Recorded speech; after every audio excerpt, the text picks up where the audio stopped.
empresario. Y digo, bueno, ¿cuántos pastores protestantes llenaron River? Y no por eso se convirtieron en el Vaticano. Hemos caído en una idea de revivir el balotaje, donde queda Cristina y Macri. Para mí es un invento de Durán Barba. Y es una deformación de la realidad. Porque yo voté a Macri, pero no soy del PRO. Y en esa disyuntiva de Cristina Mauricio, yo no tengo nada que ver. No me involucro. Quiero ingresar al infinito espacio de los grises, a ese debate. Tenemos una sociedad donde nuestro empresariado casi recién ahora empieza a tomar conciencia que el valor de sus empresas está ligado a la solidez de las instituciones. Igual, cuando Cristina nos llevaba a Venezuela, fueron muy pocos los dignos empresarios que pelearon. Entonces uno se pregunta, ¿puede haber un país capitalista sin burguesía industrial? No. Y una burguesía industrial es un grupo empresarial que por encima de la defensa de sus intereses es capaz de pensar en el futuro colectivo. Yo podría recordar mis charlas con Helbar, con Frigerio, con don Mario Hirsch. Yo hablé con empresarios que eran, qué sé yo, hoy no estamos en un empresariado lúcido. Yo cada vez que me llaman para invitarme a almorzar o cenar, digo, tomemos un café, porque sé que la conversación me da hasta ahí. No hay empresarios que planteen un proyecto de sociedad. Empieza a haber un compromiso, empieza a haber un debate. Pero para que esto se convierta en otra cosa, porque hay como un desprecio a la política. Y en eso yo me peleo con Durán Barba. Anoche me reía mucho cuando veía que le mostraban a Durán Barba lo que decía Lilita de él. Él se hacía el distraído, miraba para otro lado. Lilita le pegaba con un caño. Y la semana pasada yo fui a Dos Voces con Beatriz Arlo, que es para mí un monstruo intelectual. Digo, Beatriz, ¿qué pensás de Durán Barba? Dice, hablemos en serio, me dice. Bueno, por lo menos, digo, nosotros nos peleábamos con Ernesto Laclau, que era un pensador. Ahora, el problema de fondo es asumir que una dirigencia política no se da siempre. O sea, no es un hecho permanente. Hay países que han caído. China pasó 5 siglos fuera de la historia, volvió con Mao. Las naciones no tienen una continuidad. Nosotros nos cruzamos Uruguay y desde Sanguinetti o Tabaré a Mujica, digo, son todos, no hay un grupo de políticos, y acá nosotros no tenemos de eso, y de lo de Chile, que no tenemos una dirigencia que nos trascienda. Son etapas de la vida. Las sociedades, por ahí eran grandes jugadores de fútbol, nosotros dimos grandes pianistas, pero estadistas no damos. Si yo tomo mi generación, cuando está Alfonsín, yo soy diputado, vuelvo de diputado del 73 al 83, éramos poquitos. Uno de los que volvía me dice, al lado de esto el 73 era Harvard. Y yo sentía que en serio el bajón era grande. Y en esa instancia aparece el operador, el militante, el que pensaba, el que tenía ideas, empieza a ser sustituido por el operador económico, por aquel que intermedia entre los negocios y la política. Y la política se va degradando, porque la suma de la ambición de los grupos empresarios no da un país, da una selva. Un país es aquel que tiene un Estado que incita a lo privado, pero también controla sus excesos. Y yo veía que en el acto de Cristina había algunos que gritaban patria sí, colonia no. Yo me acordaba de esa consigna, una consigna que incluye a Calabrini Ortiz, a Jaureche, a Forja, a Cátulo Castillo, a Discépolo, a Homero Mansi, aquello que era el radicalismo que se hace peronista, esa concepción de la patria que enfrentaba la idea de venderle la lana a los ingleses y comprarle el pullover. Eso dejaba. Y Cristina, le vendíamos los porotos de soja a los chinos, le comprábamos el vagón y le comprábamos el durmiente. Nosotros fabricamos aviones. Nosotros, digamos, el cordobazo es el resultado de una industria automotriz. Y antes, digamos, la vanguardia obrera eran los metalúrgicos, eran los sectores productivos. Los empleados públicos nunca fueron peronistas, era otra cosa. Digo, claro, cuando los empleados públicos se convierten en la vanguardia de la defensa de los intereses obreros, es porque un país entró en decadencia, porque es más lo que incorpora al Estado que lo que incorpora a la producción. Ahora, todo esto es un debate donde nosotros podemos tomar la grieta o no.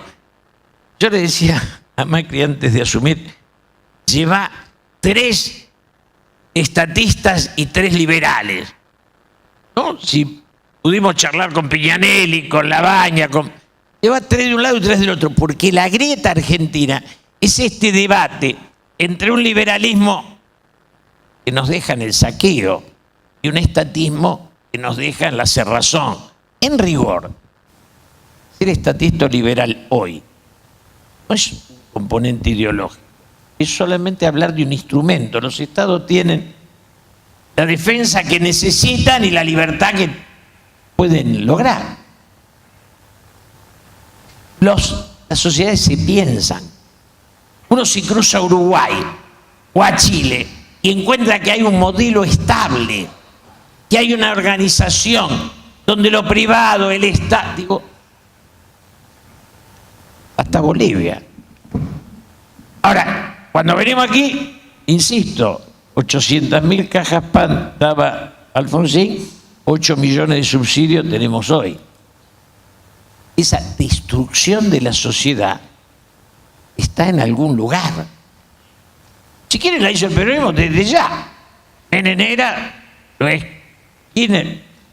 Digo, ser peronista con Menem y con Kirchner es ser carne de diván del psiquiatra, porque la verdad es que uno iba para un lado, otro para el otro. Lo que son funcionarios, sobreviven en el cargo. Pero las ideas del peronismo ya se dejaron, también las del radicalismo. La Argentina es una sociedad que no logra convertirse en una nación integrada. Yo le decía al Papa el año pasado, si usted hubiera nacido en Brasil, al que habla mal del Papa lo tiraban del Maracaná. Pero nació en Argentina, donde el deporte es otro, porque no llegamos a poner lo colectivo por encima de lo individual. Esto que hicimos del Pacto de la Moncloa, donde estaba Ernesto Sanz, Federico Pinedo, Pichetto y yo. La Moncloa es el espacio, el momento en que España pone la unidad de la nación por encima de la ideología. Yo me acuerdo que estaba allá Carrillo, que era el jefe del Partido Comunista, había 1 millón de muertos. Frank Iribarne lo invita al club oligarca, que era el Club Siglo XXI, y lo presenta diciendo, les presento un señor que es comunista y por lo tanto no tengo nada que ver, pero por ser español es para mí el mejor comunista del mundo. Y en esa definición estaba recuperando la fractura de aquella guerra. Carrillo le dice, me reivindico materialista y ateo y pongo a Dios de testigo que entre este señor y yo hay grandes diferencias. Y esos que se habían matado en contra de la monarquía hacen un país con un rey. Y entonces Felipe González renuncia al marxismo, Tierno Galván se niega. Pero quiero decir, en esa historia hay una riqueza, que es un país que decide que entre todos pueden forjar políticas de Estado. Y la salud, la educación, la integración social, la estructura productiva.